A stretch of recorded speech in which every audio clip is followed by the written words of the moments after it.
Hello friend, कैसे हैं आप? उम्मीद है कि आप सब अच्छे हैं, आप लोग की तैयारी अच्छी। चलिए ठीक है दोस्तों, आज हम आप लोग के साथ बिहार एसएससी का सेट नंबर 20 आपसे डिस्कस करने वाले जो प्लेटफॉर्म का है। इससे पहले मैं का कंप्लीट सेट डिस्कस कर चुका है। अगर आप नहीं देखें तो प्लेलिस्ट में जाकर देख सकते हैं, ठीक है, जहाँ 15 सेट अपलोड किया गया। और जो फ्रेंड चैनल पर पहली बार विजिट करें, चैनल को सब्सक्राइब कीजिएगा और अपने दोस्तों में शेयर जरूर कर दिए। ठीक है, तो स्टार्ट करते हैं हम लोग क्वेश्चन नंबर फर्स्ट। चलिए, रहा क्वेश्चन नंबर आपका फर्स्ट। क्वेश्चन नंबर यहाँ फर्स्ट कहता है किस योजना में कृषि तथा संबंधित क्षेत्रों में औसत विकास दर सर्वाधिक रही। आपको बताना है कि सर्वाधिक रही है, तो बताना है इसका राइट आंसर क्या होगा। तो बताइए कि इसका राइट आंसर क्या होता है। यहाँ पर राइट आंसर आपका सी हो जाएगा। यानी आठवीं योजना में, याद रखिए आठवीं योजना में कब से कब तक, याद रखिए 1992 से 97। ठीक है, क्वेश्चन नंबर यहाँ पे 2 कहता है कि एक छाया कठपुतली थिएटर परंपरा थेलुपोम्बलता किस राज्य से संबंधित है। आपको बताने हैं कि किस राज्य से संबंधित है। तो इसका राइट आंसर आपका 2 का बी हो जाए, आंध्र प्रदेश जो इसका राइट आंसर हो जाएगा। आगे बढ़ते हम लोग। ये रहा क्वेश्चन नंबर आपका 3। कहता भारत सरकार द्वारा नियुक्त तापस मजूमदार समिति का संबंध निम्नलिखित में से किससे था। तो इसका राइट आंसर आपका बी हो जाएगा। 6 से 14 आयु वर्ग के सभी बच्चों को स्कूली शिक्षा व्यवस्था में शामिल करना। तो राइट आंसर आपका बी हो जाएगा। अब देखिए, साथ साथ ये भी याद रखिएगा, 6 से 14 वर्ष के बच्चों को निःशुल्क शिक्षा का किस संविधान संशोधन द्वारा जोड़ा गया। तो याद रखिए 86वां संविधान संशोधन द्वारा जोड़ा गया संविधान में। कब? तो 2002 में, भी याद रखिएगा। चलिए आगे बढ़ते हम लोग। ये रहा क्वेश्चन नंबर आपका 4।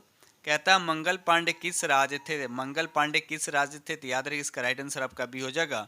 इनका संबंध उत्तर प्रदेश से था और बैरकपुर छावनी के 34वें रेजिमेंट का सिपाही मंगल पांडे का जन्म उत्तर प्रदेश में कहाँ हुआ था। तो बलिया में था, बलिया में हुआ था इनका। ठीक है, चलिए आगे बढ़ते हम लोग अगले प्रश्न की तरफ। क्वेश्चन नंबर यहाँ 5। भारत में प्रोजेक्ट टाइगर कब शुरू की गई थी। तो यहाँ पर राइट आंसर आपका भी हो जाएगा 1973 में। याद है 1973 में भारत में प्रोजेक्ट टाइगर की शुरुआत की गई थी। अगर आपसे पूछेगा प्रोजेक्ट एलिफेंट कब शुरू हुआ था, तो 1992 में। ठीक है, चलिए क्वेश्चन नंबर यहाँ 6 कहता है 2 अक्टूबर को गांधी जी के अलावा किस महापुरुष का जन्मदिन है। ठीक है, बहुत अच्छा क्वेश्चन है। बताइए इसका राइट आंसर क्या होगा। तो यहाँ पर राइट आंसर आपका सी हो जाएगा, लाल बहादुर शास्त्री। याद रखिए लाल बहादुर शास्त्री जो है इसका राइट आंसर। दोनों को 2 अक्टूबर को हुआ, तो महात्मा गांधी को 1869 हो जाएगा, 2 अक्टूबर 1869। इनका हो जाएगा 1904। ठीक है, चलिए आगे बढ़ते हम लोग।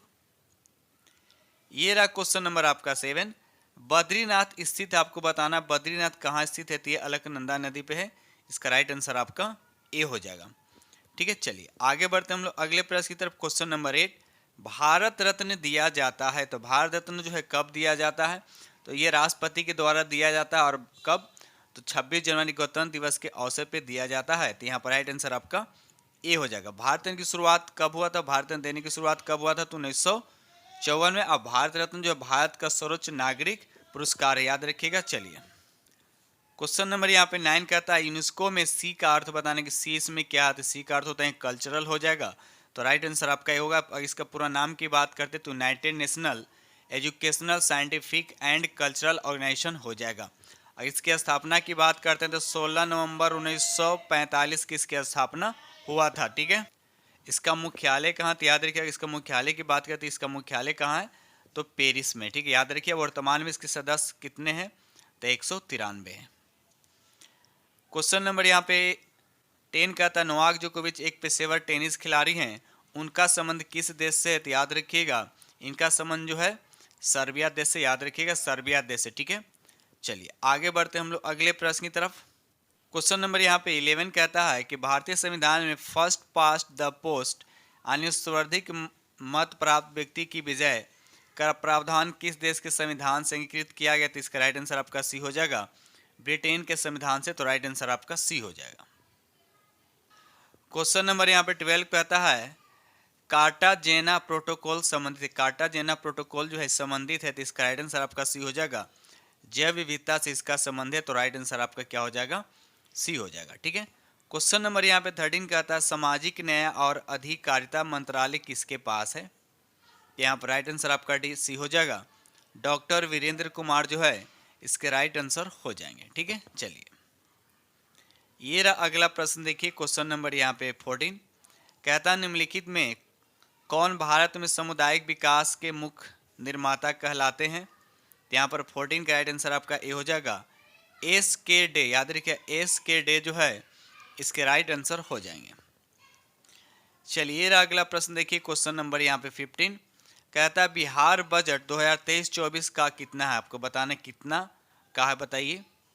तो यहाँ पर राइट आंसर आपका ए हो जाएगा 2,61,885.4 करोड़ रुपया इसका राइट आंसर हो जाएगा। ठीक है, चलिए आगे देखते हैं हम लोग अगले प्रश्न की तरफ। ये रहा क्वेश्चन नंबर आपका 16। भारत के संविधान में पंचायतों और नगर पालिकाओं से संबंध 73वें और 74वें संवैधानिक संशोधन जब उस समय भारत के प्रधानमंत्री कौन थे? यहाँ पर राइट आंसर आपका सी हो जाएगा पीवी नरसिम्हा राव, जो इसका राइट आंसर हो जाएगा। ठीक है, और ये अधिनियम संशोधन कब हुआ था? तो 1992 में, याद रखिएगा। 73वां संविधान संशोधन ये पंचायती राज से संबंधित है और 74वां संविधान संशोधन जो है ये नगर पालिका से संबंधित है। ठीक है, याद रखिएगा। चलिए रहा अगला प्रश्न देखिए क्वेश्चन नंबर यहाँ पे 17। कहता निम्नलिखित में कृष्णा नदी की एक सहायक नदी कौन सी है? तो यहाँ पर देखा है तो राइट आंसर आपका बी हो जाएगा घाट प्रभा जो है कृष्णा नदी की सहायक नदी है। ठीक है, चलिए क्वेश्चन नंबर यहाँ पे 18 कहता है अंतर्राष्ट्रीय क्रिकेट काउंसिल द्वारा 2024 में T20 क्रिकेट विश्व कप की मेजबानी किस देश को सौंपा गया है? तो याद रखिए दो देश को सौंपा गया है, एक भारत ये अमेरिका को और दूसरा सौंपा गया वेस्ट इंडीज को। तो यहाँ पर राइट आंसर आपका सी हो जाएगा। ठीक है, वही वनडे क्रिकेट विश्व कप जो भी हाल ही में हुआ है तो किस देश को सौंपा गया था? तो भारत को सौंपा गया था, ये भी याद रखिएगा। चलिए, जिसमें भारत हार गया था, ऑस्ट्रेलिया की जीत हुई थी। ठीक है, चलिए ये रहा अगला प्रश्न देखिए क्वेश्चन नंबर यहाँ पे 19। कहता भारत के नए अटॉर्नी जनरल के रूप में किसे नियुक्त किया गया है? तो यहाँ पर राइट आंसर आपका बी हो जाएगा आर वेंकटर रमनी जो है इसका राइट आंसर हो जाएगा। ठीक है, चलिए अगर पूछा भारत के लोकपाल कौन है तो याद है प्रदीप कुमार मोहंती, ये भारत के क्या है? लोकपाल हैं, याद रखिएगा। उसी तरह तुषार मेहता की बात किया, तुषार मेहता क्या है? ये सोलिसिटर जनरल यानी महाधिवक्ता है। ठीक है, आइए क्वेश्चन नंबर 20 कहता है revolutionaries other story of house India on it's freedom पुस्तक के लेखक कौन है? तो यहाँ पर 20 का राइट आंसर आपका डी हो जाएगा संजीव सन्याल जो है इसका राइट आंसर हो जाएगा। ये रहा क्वेश्चन नंबर आपका 21। जर्मनी के नए चांसलर कौन बने हैं? तो यहाँ पर राइट आंसर आपका सी हो जाएगा ओलाफ अस्कोल, याद रखिए ओलाफ अस्कोल जो है इसके राइट आंसर हो जाएगा। ये रहा अगला प्रश्न देखिए क्वेश्चन नंबर यहाँ पे 22। कहता है विश्व में रेल मार्ग का सर्वाधिक विस्तार किस देश में है?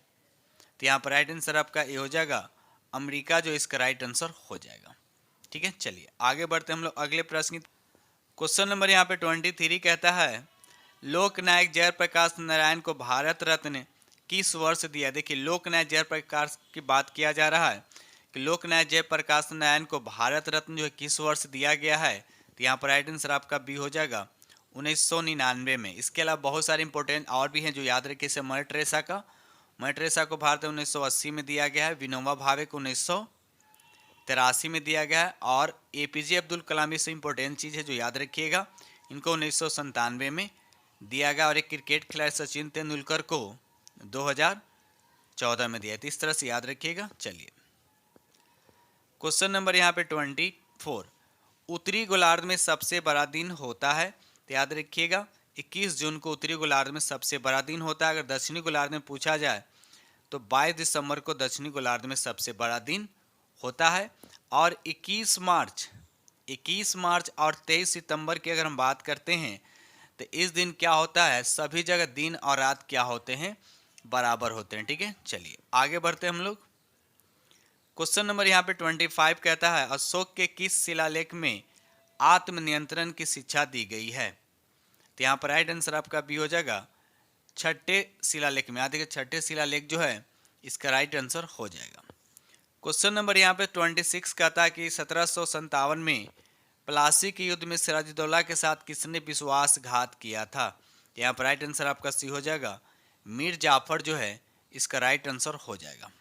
ठीक है। और अंग्रेजों की तरफ से नेतृत्व कौन कर रहा था? तो रॉबर्ट क्लाइव, याद रखिएगा। चलिए आगे बढ़ते हम लोग अगले प्रश्न की तरफ। ये रहा अगला प्रश्न, क्वेश्चन नंबर यहाँ पे 27 कहता है कि पटना उच्च न्यायालय की स्थापना कब हुआ था? ठीक है, पटना उच्च न्यायालय की स्थापना जो है कब हुई थी ये आपको बताना है। तो यहाँ पर 27 का राइट आंसर आपका ये हो जाएगा 1916 में। अगर आपसे पूछा है पटना विश्वविद्यालय की स्थापना, तो बस इसके एक साल बाद यानी 1917 में, याद रखिएगा। तो पहले पटना उच्च न्यायालय बना, उसके बाद फिर पटना विश्वविद्यालय की स्थापना 1917 में हुआ था। क्वेश्चन नंबर यहाँ पे 28 का था बिहार में प्रखंडों की संख्या कितनी है? तो यहाँ पर राइट आंसर आपका भी हो जाएगा 534 से। अगर प्रमंडल पूछा तो प्रमंडल कितना है? 9 है। अनुमंडल कितना होता है? तो 101 होता है, ये इम्पोर्टेंट होता है। और एक और पुलिस जिला कितना होता है? तो 40 होता है। और पुलिस स्टेशन पूछा जाता है 1064 है। ठीक है, चलिए आगे बढ़ते हैं हम लोग। क्वेश्चन नंबर यहाँ पे 29 कहता है निम्न में से बिहार की सबसे ऊंची पहाड़ी कौन सा है? तो यहाँ पर 29 का राइट आंसर आपका सी हो जाएगा कैमूर की पहाड़ी, याद रखिएगा। कैमूर की पहाड़ी जो है इसका राइट आंसर हो जाएगा। ठीक है, इसके अलावा और ऐसे बराबर की पहाड़ी ये कहाँ थी? जहानाबाद में। उसके बाद खड़गपुर की पहाड़ी कहाँ? तो मुंगेर में। राजगीर की पहाड़ी कहाँ है? तो नालंदा जिला में। सब याद रखिएगा। क्वेश्चन नंबर 30 कहता है कि मडुआ जिसको रागी भी कहा जाता है, उत्पादन में बिहार का देश में आपको स्थान पूछा है, तो याद रखिए इसका पहला स्थान है। क्या है? पहला स्थान है। ठीक है, चलिए ये रहा अगला प्रश्न। देखिए क्वेश्चन नंबर यहाँ पे 31, बिहार को कितने कृषि प्रदेशों में बांटा गया? तो याद रखिएगा बिहार को 8 कृषि प्रदेशों में बांटा गया है। क्वेश्चन नंबर यहाँ पे 32 कहता है निम्न में से सबसे बड़ी पर्वत श्रृंखला कौन सी है? तो याद रखिएगा एंडीज पर्वत श्रृंखला जो है सबसे बड़ी, और किस महादेश में? ये दक्षिणी अमेरिका में है। और कितना किलोमीटर में फैला हुआ है? तो 7000 किलोमीटर में क्या है? फैला हुआ है। एक आता है कांकागुआ। एक कांकागुआ क्या है? इसी पर्वत श्रृंखला पे एंडीज पर ही है। ठीक है, याद है कांकागुआ विश्व का सबसे ऊंचा ज्वालामुखी पर्वत है, जो मृत ज्वालामुखी पर्वत इसी एंडीज पे है, यह भी याद रखिएगा। एक और आता है ओजस डेल सलाडो, ये प्रसुप्त ज्वालामुखी है जो दूसरी सर्वोच्च चोटी, और ये भी क्या है आपका एंडीज पर्वतमाला पे है। और एक आता है कोटापैक्सी। ठीक है, तो वो भी आपके एंडीज पर्वतमाला पे ही स्थित है, याद रखिएगा। चलिए आगे बढ़ते हैं हम लोग। क्वेश्चन नंबर यहाँ पे 33 कहता है राष्ट्रीय ग्रामीण स्वास्थ्य मिशन कब शुरू की गई है? कब शुरू किया गया? तो यहाँ पर 33 का राइट आंसर आपका सी हो जाएगा अप्रैल 2005 जो है इसका राइट आंसर हो जाएगा। क्वेश्चन नंबर यहाँ पे 34 कहता है हिजरी संवत आरंभ हुआ, तो कब से आरंभ हुआ है? तो इसका राइट आंसर आपका डी हो जाएगा 622, याद रखिएगा 622 से इसका राइट आंसर हो जाएगा। ठीक है, चलिए हजरत मोहम्मद सल्लल्लाहु अलैहि वसल्लम का जन्म कब हुआ था? तो 570 में, याद रखिए कहाँ? तो मक्का में हुआ था। आगे बढ़ते हैं हम लोग। ये रहा अगला प्रश्न। देखिए क्वेश्चन नंबर यहाँ पे 35, भारत की तट रेखा की कुल लंबाई आपसे पूछा जाए कि भारत की तट रेखा का कुल लंबाई कितना है? तो याद है इसे 7500 दे रख लेंगे। 7500 कितना होता है? 16 पॉइंट समथिंग होता है, लेकिन 7500 दे रखे इसका राइट आंसर हो जाएगा। लेकिन आपसे पूछा जाएगा भारत के मुख्य भूमि से तटीय सीमा की लंबाई कितना है? तो 6100, ये भी याद रखिएगा। लेकिन आपसे पूछा भारत की स्थलीय सीमा की कुल लंबाई कितना है? तो 15200 किलोमीटर। तो ये सब फैक्ट जो याद रखिएगा। भारत का विस्तार जो अगर उत्तर से दक्षिण की बात करें, उत्तर से अगर हम दक्षिण की बात करते इसका विस्तार कितना है? तो 3214 किलोमीटर है। अगर हम पूर्व से पश्चिम की बात करते हैं तो 2933 किलोमीटर। तो ये सब फैक्ट याद रखिएगा।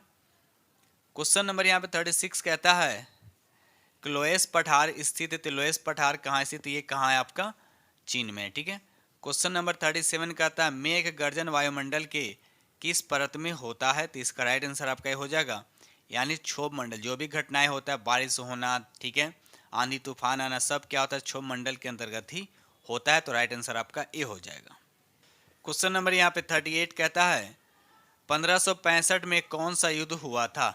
तो यहाँ पर राइट आंसर आपका बी हो जाएगा तालीकोट का युद्ध हुआ था, याद रखिएगा 1565 ईस्वी में। ठीक है, चलिए क्वेश्चन नंबर यहाँ पे 39 कहता है कि जेरूसलम निम्न में से किसका तीर्थ यात्रा स्थल नहीं है? तो यहाँ पर राइट आंसर आपका बी हो जाएगा पारसी का तीर्थ स्थल नहीं है, तो राइट आंसर आपका बी हो जाएगा। चलिए ये रहा अगला प्रश्न, देखिए क्वेश्चन नंबर यहाँ पर 40 कहता है धार्मिक कविताओं का संग्रह कुराल किस भाषा में है। कुराल जो किस भाषा में, तो याद रखिएगा ये तमिल भाषा में। किस भाषा में है, तो तमिल भाषा में, तो राइट आंसर आपका यहाँ पे बी हो जाएगा। ठीक है, चलिए क्वेश्चन नंबर यहाँ पर 41 कहता है सुभाष चंद्र बोस ने कांग्रेस की अध्यक्षता से कब त्याग पत्र दिया था। तो यहाँ पर राइट आंसर आपका बी हो जाएगा 1939 में। याद रखिएगा त्रिपुरा कांग्रेस का अधिवेशन सुभाष चंद्र बोस ने किया था, 1939 में ही किया गया, तो उसने त्याग पत्र दे दिया था। ठीक है, चलिए ये रहा अगला प्रश्न, देखिए क्वेश्चन नंबर यहाँ 42 आकार और बनावट की दृष्टि से पृथ्वी किस ग्रह के समान है। तो पृथ्वी की अगर बात किया तो शुक्र ग्रह के समान है, याद रखिएगा। ठीक है, चलिए अगर शुक्र की अगर बात करते हैं तो शुक्र ग्रह सबसे गर्म ग्रह होता है, सबसे चमकीला ग्रह होता है। इसे इवनिंग स्टार और मॉर्निंग स्टार के नाम से भी जाना जाता है। क्वेश्चन नंबर 43 कहता है मकबरा निर्माण शैली का जन्मदाता किसे माना जाता है। तो इसका राइट आंसर आपका सी हो जाएगा, इल्तुतमिश जो है इसके राइट आंसर हो जाएंगे। ये रहा अगला प्रश्न, देखिए क्वेश्चन नंबर यहाँ 44 तंजानिया का पुराना नाम क्या है। तंजानिया का पुराना नाम आपसे पूछा जाता, याद रखिए इसका नाम है टैंगानिका। याद रखिए टैंगानिका जो इसका राइट आंसर हो जाएगा। ठीक है दोस्त, चलिए आगे बढ़ते हैं हम लोग क्वेश्चन नंबर 45 कश्मीर का प्रथम मुस्लिम शासक था, तो कौन था। तो यहाँ पर राइट आंसर आपका ये हो जाएगा शाह मीर जो है इसका राइट आंसर हो जाएगा। और एक क्वेश्चन पूछा था कश्मीर का अकबर किसे कहा जाता है, तो याद रखिएगा जैन उल आबिदीन इसका राइट आंसर हो जाएगा। ठीक है, चलिए ये रहा अगला प्रश्न, देखिए क्वेश्चन नंबर यहाँ 46 भारतीय राष्ट्रीय कांग्रेस का सूरत अधिवेशन हुआ था। तो सूरत अधिवेशन हुआ था आपको बताने कब हुआ था, तो 1946 का राइट आंसर आपका बी हो जाएगा। 1907 में किसके अध्यक्षता में हुआ था, तो रास बिहारी घोष की अध्यक्षता में हुआ था। और साथ साथ एक क्वेश्चन और आता है, और इसी अधिवेशन में कांग्रेस जो है गरम दल और नरम दल में क्या हो गया था, बट गया था। ठीक है, चलिए आगे बढ़ते हैं हम लोग। ये रहा अगला प्रश्न, देखिए क्वेश्चन नंबर 47 निम्नलिखित विकल्पों में से सुमेलित क्रम को आपको चुनिए, बताने इसमें कौन सा आपका सुमेलित है। तो यहाँ पर देखा जाए तो यहाँ पर सरस्वती सम्मान, यहाँ पर इनमें से कोई नहीं, यानी इसमें से कोई भी आपका सुमेलित नहीं है। सरस्वती सम्मान 2022 में किसको मिला, तो शिव शंकरी को मिला है। और व्यास सम्मान की अगर बात करते हैं तो ज्ञान चतुर्वेदी को मिला है। और बिहार सम्मान की अगर बात करते हैं तो डॉक्टर माधवा हाडा को मिला है। इस तरह से याद रखिएगा इनमें से कोई सुमेलित नहीं है। चलिए ये रहा अगला प्रश्न, देखिए क्वेश्चन नंबर यहाँ 48 किस प्रौद्योगिकी कंपनी द्वारा बाढ़ के पुनर्नुमान हेतु फ्लड हब नामक प्लेटफॉर्म लॉन्च किया गया है। तो ये गूगल के द्वारा, याद रखिएगा गूगल के द्वारा लॉन्च किया गया है। और कब, याद रखिए आज़ादी के 75 साल पूरे होने पर गूगल ने इंडिया के कुरान अभियान लॉन्च भी किया था, याद रखिएगा। चलिए क्वेश्चन नंबर यहाँ 49 कहता है निम्नलिखित पवनों में कौन सा सहारा मरुस्थल से संबंधित है। तो यहाँ पर राइट आंसर आपका ये हो जाएगा हबूब जो है ये सहारा मरुस्थल से संबंधित है। यह ग्रीष्म काल के प्रारंभ में अधिक सक्रिय होती है, याद रखिए गर्म और नर्म दोनों हवा होता है, याद रखिएगा। चलिए आगे बढ़ते हैं हम लोग। क्वेश्चन नंबर यहाँ 50 कहता है क्रिकेट में एशिया कप 2023 खिताब किस देश ने जीता, तो याद रखिएगा भारत ने जीता है। और किसको हराकर, तो श्रीलंका को हराकर। क्वेश्चन नंबर यहाँ 51 कहता है निम्नलिखित में कौन सुमेलित नहीं है। तो यहाँ पर देखा जाए तो आपका सी जो ये सुमेलित नहीं, सिल्वर इलेक्ट्रिक बल्ब में होता है, ये सुमेलित नहीं है। बाकी सभी का सभी क्या है, सुमेलित है। इलेक्ट्रिक बल्ब में क्या होता है, आर्गन गैस जनरेटिव फिल कहते हैं, कहीं की नाइट्रोजन आपको देखने को मिलेगा। बाकी सभी आपके सुमेलित हैं। चलिए अगला प्रश्न देखिए क्वेश्चन नंबर यहाँ पर 52। क्वेश्चन 52 कहता है निषेचन के रूप में प्रयुक्त हो सकने वाले पदार्थ कौन सा है। तो यहाँ पर देखा जाए तो क्लोरोफॉर्म हो जाएगा और नाइट्रस ऑक्साइड हो जाएगा, यानी राइट आंसर आपका यहाँ पर ए हो जाएगा। ठीक है, चलिए ये रहा अगला प्रश्न देखिए क्वेश्चन नंबर यहाँ 53 निम्नलिखित में से किसके द्वारा श्वसन तंत्र के रोगों का उपचार किया जाता है। तो यहाँ पर राइट आंसर आपका सी हो जाएगा फुसफुसीय रोग जिसको बोलते हैं पल्मोनोलॉजिस्ट, इसका राइट आंसर हो जाएगा। ये रहा अगला प्रश्न देखिए क्वेश्चन नंबर यहाँ पर 54 अधिक नमक वाले अचार में जीवाणु मर जाते हैं क्योंकि, बिल्कुल इजी प्रश्न है, तो इसका राइट आंसर आपका हो जाएगा इनके कोशिका द्रव संकुचित हो जाते हैं और इस तरह से वो क्या हो जाते हैं, मर जाते हैं। तो राइट आंसर आपका ए हो जाएगा। ये रहा अगला प्रश्न, देखिए क्वेश्चन नंबर यहाँ 55 कहता है 86 डिग्री फ़ारेनहाइट को सेल्सियस में आपको कन्वर्ट करना है। तो आपको फार्मूला तो पता होगा, सी बाई क्या होता है, 100 होता है, और एफ माइनस 32 बाई कितना होता है, 180। बस इस पर फिट कर दीजिए, आपका आंसर हो जाएगा। ठीक है, चलिए तो यहाँ पर जब इसको सॉल्व कीजिएगा तो 55 का आंसर आपका बी आएगा। चलिए अगला प्रश्न देखिए, यहाँ पर आपको सुमेलित करने हैं। तो देखिए फॉर्मिक अम्ल किस में होता है, तो ये चींटी में होता है, तो ए का हो जाएगा 4, ए का हो जाएगा 4। अगर बी की अगर बात करते हैं टार्टरिक अम्ल इमली में होता है, तो बी का हो जाएगा 3, और सी की अगर बात करते हैं ग्लूटेमिक दे रखा, तो ग्लूटेमिक किस में होता है, तो गेहूं में हो जाएगा, यानी 2 हो जाएगा, और लैक्टिक दूध में होता है, यानी आपका डी का 1 हो जाएगा। तो 4 3 2 1, तो 4 3 2 1 ऑप्शन आपका बी पे जा रहा है। ठीक है, चलिए ये रहा अगला प्रश्न, देखिए क्वेश्चन नंबर यहाँ पर 57 निम्नलिखित में कौन परमाणु रिएक्टर के मंदक के रूप में कार्य नहीं करता है। तो यहाँ पर राइट आंसर आपका बी हो जाएगा, कैडमियम रोड जो है ये मंदक के रूप में कार्य नहीं करता। ठीक है, तो यहाँ पर राइट आंसर आपका बी हो जाएगा। ठीक है, याद रखिएगा। चलिए आगे बढ़ते, ये अच्छा इसका काम क्या है, तो कैडमियम जो रड इसका काम क्या है, तो कैडमियम और साथ साथ क्या होता है ब्रोन क्षार का उपयोग लाया जाता है कण नियंत्रण करने के लिए, याद रखिएगा। इसका उपयोग जो नियंत्रण में किया जाता है, ठीक है, लेकिन मंदन में नहीं किया जाता है। क्वेश्चन नंबर यहाँ 58 कहता है कौन सा रक्त कोशिका अमीबा से समानता रखती है। तो यहाँ पर राइट आंसर आपका बी हो जाएगा, यानी WBC इसका राइट आंसर हो जाएगा। इसका जीवन काल कितना होता है, 2 से 4 दिन होता है। ठीक है, चलिए आगे बढ़ते, इसी तरह से RBC की अगर बात करें तो इसका जीवन काल होता है 20 से कितना होता है, 120 दिन होता है। ठीक है, चलिए आगे बढ़ते हम लोग अगले प्रश्न की तरफ। क्वेश्चन नंबर यहाँ 59 कहता है निम्नलिखित में से क्या किसी समतल दर्पण और किसी बीम के बने प्रतिबिंब की एक विशेषता नहीं है। तो 59 का राइट आंसर आपका हो जाएगा, वास्तविक जो है इसका राइट आंसर हो जाएगा। ठीक है, देखिए समतल प्रतिबिंब द्वारा कभी भी वास्तविक प्रतिबिंब नहीं बनता, तो इसलिए राइट आंसर आपका ए हो जाएगा। ये रहा क्वेश्चन नंबर आपका 60। क्वेश्चन नंबर 60 कहता है कि इलेक्ट्रॉनिक उपकरणों में मेमोरी का मात्रक यानी बाइट होता है, 1 GB बाइट का सही मान कितना होता है।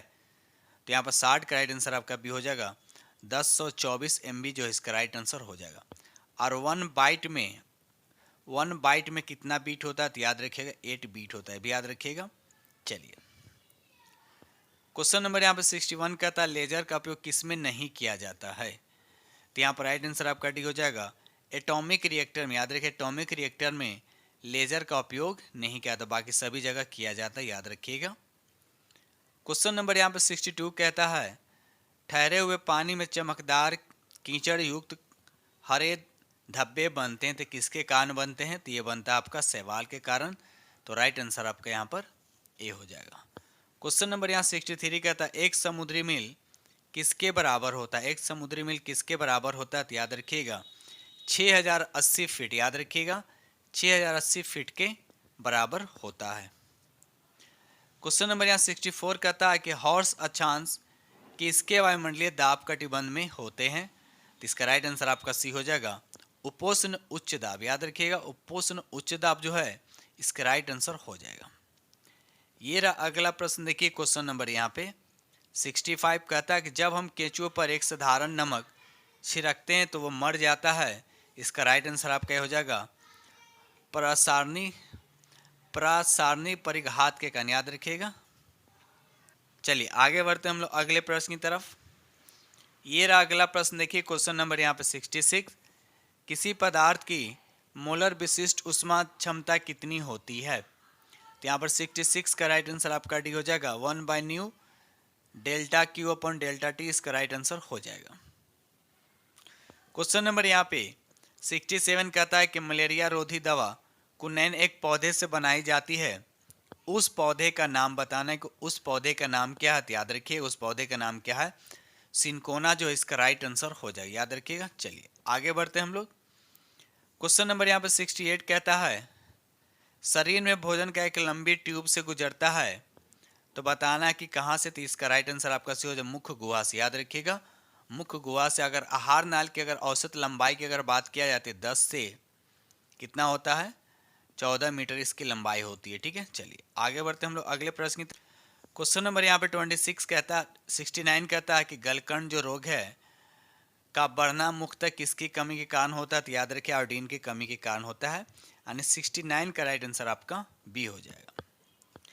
ये रहा अगला प्रश्न, देखिए क्वेश्चन नंबर यहाँ पे 70 कहता है युवा शक्ति यानी HIV यानी एड्स होने की आशंका निम्नलिखित लक्षणों में किस एक से अधिकांश एकता संबंध होती है, तो 70 का राइट आंसर आपका डी हो जाएगा तीव्र दीर्घ अस्थायी शिरोवेदना इसका राइट आंसर हो जाएगा। आगे बढ़ते हम लोग अगले प्रश्न की तरफ। क्वेश्चन नंबर यहाँ पे 71 कहता है कि जब हम अपनी पसंद का कुछ खाते हैं तो हमारे मुंह में पानी आ जाता है, यह वास्तव में पानी नहीं होता बल्कि तरल होता है, जो क्या होता है। यहाँ पर राइट आंसर आपका सी हो जाएगा लार ग्रंथि से स्रावित होता है। इसमें लार ग्रंथि से जो स्रावित हो यानी लार में की बात किया जाए तो इसमें 98% क्या होता है पानी होता है, और 2% में अन्य यौगिक जैसे इलेक्ट्रोलाइट होता है, बलगम होता है, जीवाणु रोधी यौगिक होता है और एंजाइम होते हैं। ठीक है, चलिए ये रहा अगला प्रश्न, देखिए क्वेश्चन नंबर यहाँ पे 72 कहता है निम्नलिखित में कौन से एक समूह में सिर्फ जैव निम्नीकरण समूह है, तो यहाँ पर राइट आंसर आपका देखा जाए तो आपका बी हो जाएगा, यानी कास्ट घास और चर्म जो है इसका राइट आंसर हो जाएगा। आगे बढ़ते हम लोग अगले प्रश्न की तरफ। चलिए ये रहा अगला प्रश्न, देखिए क्वेश्चन नंबर यहाँ पे 73। क्वेश्चन नंबर 73 कहता है कुत्ते के काटने से रेबीज हो जाता है, निम्नलिखित अन्य जानवरों में से भी कौन सा रोग का कारण बन सकता है, तो 73 का राइट आंसर आपका बी हो जाएगा चमगादड़ जो है इसका राइट आंसर हो जाएगा। ठीक है, चलिए आगे बढ़ते हैं। क्वेश्चन नंबर यहाँ पे 74 कहता है कि नाइट्रोजन की संयोजकता आपसे पूछा, बिल्कुल इजी प्रश्न है।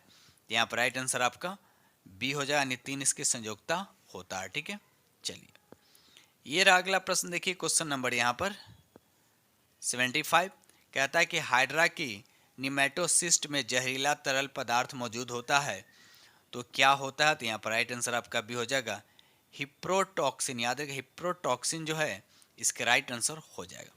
ठीक है दोस्तों, इस तरह से हमने आप लोग के साथ 75 क्वेश्चन डिस्कस किया और उम्मीद करता हूँ कि सेट नंबर 20 आप लोग को बेहद पसंद आएगा। और जो फ्रेंड चैनल पर पहली बार विजिट कर रहे हैं तो चैनल को सब्सक्राइब जरूर कर लीजिएगा और अपने दोस्तों में शेयर जरूर करें। ठीक है दोस्त, चलिए इसी के साथ हम वीडियो करते हैं समाप्त।